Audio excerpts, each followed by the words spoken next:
Pain, innit? It's pain, bro, because it's like 38 games, 50 games across the whole season, all competitions. It's ended with nothing. And we all know that for the majority of this season, people were looking at us like this is the best team in the league. So of course, to end it, you sort your foundations out over there, yeah. Before your manager dips you, another manager dips you because of your weak foundations. Ineos, we're looking at him. That's fine. You can talk about my manager. That's fine. No, I'm not talking about your manager. I'm talking about the foundations. Our foundations. We've all said foundations are weak. Yeah, but the pain here, you don't know about this. No, we don't. That's why I want to hear your you bit. don't know. I'm here. It's not as. You was this close. Last year was more painful. Because we bottled it. No way. This the year fact that you were better. No. The fact that you were better this year. I saw. I don't believe that. I saw that. That's the title.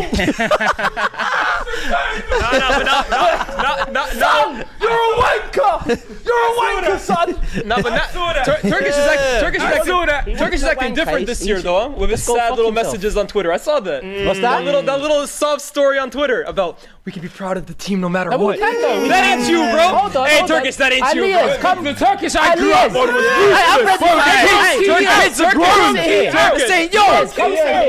Come sit here. I don't mind. Face I'll if be you the want, only bro. Arsenal fan to rep because for once, man can back my club. None of you man can talk shit because all of you lot want to be entitled challenges at the very least. Tottenham, definitely. Chelsea, he's here for Europa League. Do you know how long it takes him to get to here? Something that you ain't got. Do you know how long it takes him to get to here? When we enter that Where's the cup, we camera? win it. It takes Matisse. Two. It takes Matisse at least 58 minutes to get here from home. Why 58? For Europa What's it with the League, special this guy numbers today? travelled here. Shameless. After game week 38. Cam's is taking off belts on this show because he's 7th and Chelsea are 8th. He's taking off belts. 2 years ago it was 10-10 era outside the Emirates. Now he's taking off belts. Europa League. Yeah? Reading books. Yeah? Reading books. Ralph. Studying Ralph. Wreck-It Ralph. Remember the Ralph thing? Do you remember? Do you remember? The book. Ralph. The book. I've clocked you've deleted that pic off Instagram as well, bro. I've been looking for that picture. Hey, stop watching me, bro. Stop watching me, Black. Stop watching me. And Maze, you know what? I respect Maze. Nah, fuck that. No, you know why? Can I tell you why? Because during the capitulation and utter embarrassment that Chelsea have become, he's disassociated himself. He does verses. He does the whole neutral point. He's become the host. He doesn't want the host to do that. And then you'll see him when the new shirt drops. You'll see him in the new shirt. Him and Anita. One of Todd Bowley's. One of Todd Bowley's right here. Yeah? One of Todd Bowley's. Come on. Hey, wow. Hey, Turkish. Yes. I didn't know you was coming on balls like this, bro. You might deserve this, you know. I ain't got enough. Imagine the Spurs fan doing this. Elias, I ain't got enough dirt on you yet, but now I'm gonna do my investigation. That was the first stray I've caught from you. But now I'm gonna do my investigation, bro. I see you on Bleacher Report. I see you doing all these things, yeah. I'm gonna catch you, my bro. What an episode, man. Let's bring some order back. So that with how it ended, you said that last season was more painful than this year. Do you think most fans feel like that, bro? It went down to the final day, bro. It went down to the final day, but we knew before this weekend that it was pretty much done. It was in us. We knew, like, it's not going to happen. West Ham would have to pull off a miracle. So really, we knew. Hold on, what was the miracle? Season, what was the miracle? Winning away to a big title challenger. What miracle? Who? No, West You Ham said West Ham would need a miracle. We'd need the miracle for us from to West Ham. Yeah. To win at a title challenger.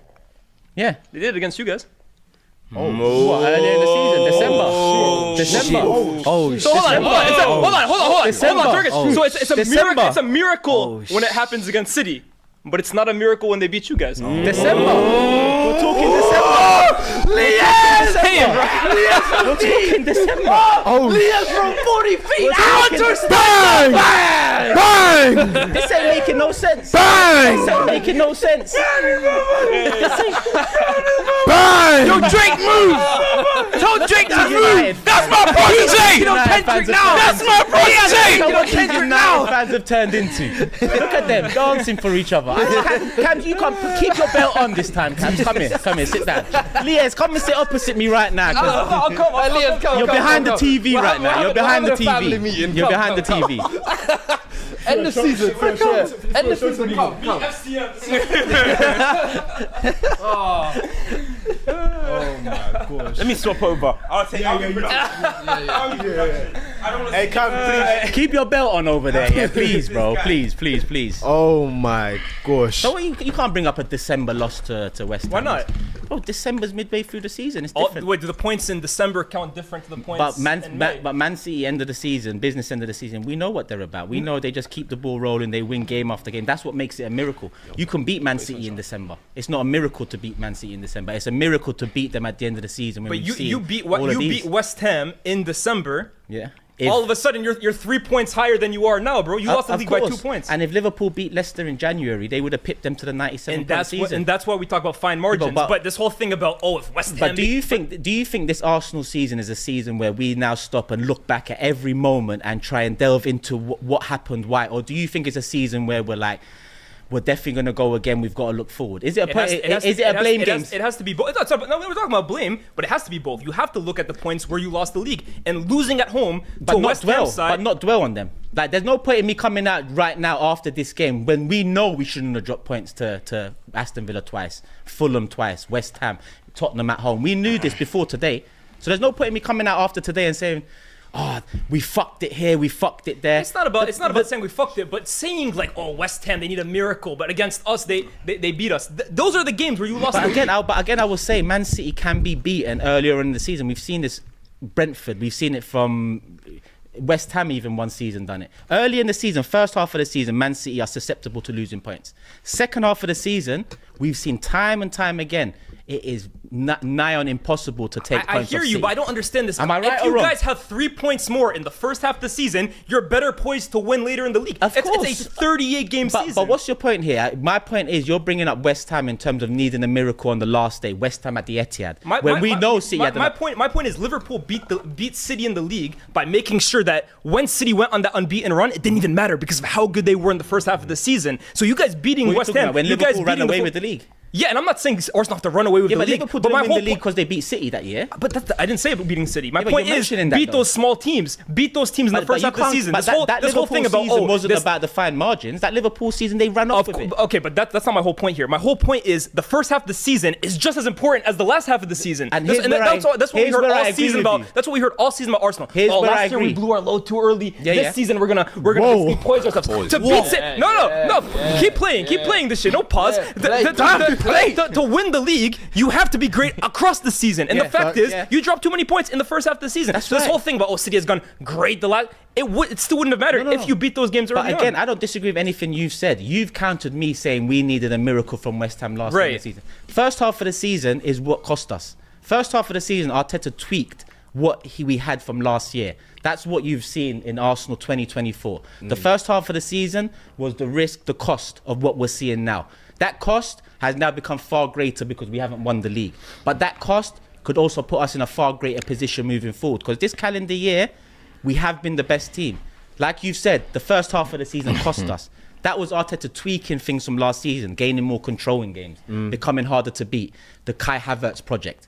He's come over that hump, and since January, we've lost one game, we've drawn one game, and the majority would agree we've been the best. So yes, the risk, the cost, it's become greater now because we haven't won the league. Tottenham at home, Aston Villa home and away, Fulham home and away, West Ham at home. These are all games I look to, 100% without shadow of a doubt.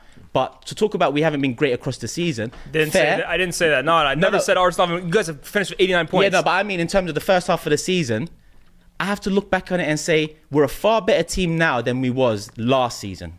Not the one just gone, the season before, because of the changes he made in the first half of this season. Would you say it's like a necessary So evil? now I think we win the league next year. I've said on every pod I'm in, we're gonna win the league next season because of the tweaks that Arteta done. You're putting your balls on the line here, bro. We're gonna enter a period of dominance. Dominance? Yes. Whoa. Hold on. Yes. What do you mean dominance? Because the one title, if what I believe is, bear in mind, this is what I believe, yeah? If I say we're going to win the league next year, this is Pep's last season, we all kind of know this, right? So if we go and win the league, how I believe we will go win the league.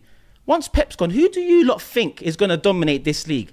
I don't think football Football changes quickly. I don't think football's linear like that. I don't think football's linear like that. If Klopp was still in the league and I asked this question, everyone would say Liverpool will go dominate because of Klopp. People are hesitant to say this about Arsenal and Arteta because we know what it is with Arsenal and Arteta. But teams are strong. Because I'm sure if 2 seasons ago, when not last season, the season before ended, had we said, could you foresee Arsenal, finishing in that, becoming title challengers, football moves quickly. Right now, you guys are poised. Right now, things can change in 2 years quickly. But you're going up. Then you're right. You're going off. How can you see that? But look at what we're seeing this season, though.